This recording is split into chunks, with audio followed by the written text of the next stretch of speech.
রমজানের নিত্যপণ্যের আমদানি আগের তুলনায় বেশি হলেও বাজারে বেশ কয়েকটি পণ্যের দাম বেড়েছে। এ বিষয়ে রংপুর সিটি বাজার থেকে সরাসরি জানাচ্ছেন প্রতিনিধি শাহরিয়ার মিম।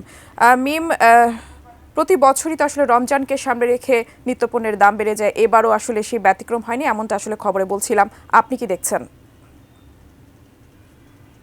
আপনাকে ধন্যবাদ। এই মুহূর্তে রয়েছি রংপুর সিটি বাজার এলাকায়। আপনি জানেন যে চাঁদ দেখার উপর নির্ভর করে রমজানের আর 2 থেকে 3 দিন বাকি রয়েছে। ইতিমধ্যেই কিন্তু রংপুর যে সিটি বাজার রয়েছে এবং রংপুর জেলার যে বাজারগুলো রয়েছে সেখানে কিন্তু ভোক্তারা তারা রমজান মাস উপলক্ষে তাদের যে বাজার সেটি কিন্তু সম্পূর্ণ করছেন।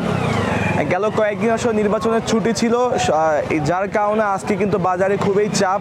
আমরা বাজার ঘুরে দেখেছি যে বাজারে খেজুর, ছোলা, চিনি, সয়াবিন তেল এবং যে ইফতারের যে সামগ্রী এসব যেমন বিক্রয় হচ্ছে, তেমনি কিন্তু কাঁচা বাজারে মাছ, মাংস এবং সবজির বাজার রয়েছে, সেখানেও কিন্তু বাজারে বেশ বেচা বিক্রি বেড়েছে। আপনাদেরকে একটু জানাতে চাই যে এই খেজুর কেজি প্রতি 20 থেকে 30 টাকা রংপুরের বাজারে প্রকারভেদে বেড়েছে। এছাড়াও কিন্তু সয়াবিন তেল কিছুটা বেড়েছে এবং যে মসুর ডাল বা অন্যান্য যে সামগ্রীগুলো রয়েছে সেসবের দাম কিন্তু অপরিবর্তিতই রয়েছে। তবে মাছ, মাংস কেজি প্রতি কিন্তু 20 থেকে 50 টাকা সেখানেও বেড়েছে। ছোট মাছ, বড় মাছ প্রকারভেদে কিন্তু সেটি বেড়েছে। মাংসের কেজি, গরুর মাংসের কেজি 680 টাকা এবং খাসির মাংসের কেজি 1050 থেকে 1100 টাকা দামে কিন্তু বিক্রি হচ্ছে।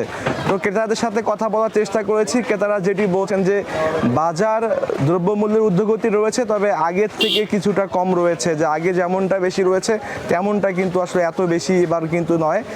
তবে যারা বিক্রেতা রয়েছেন একটু তাদের সাথে কথা বলতে চাই। ভাই, একটু আপনার সাথে কথা বলতে চাই। জি বলুন ভাই, কি অবস্থা? দাম কেমন? দাম মোটামুটি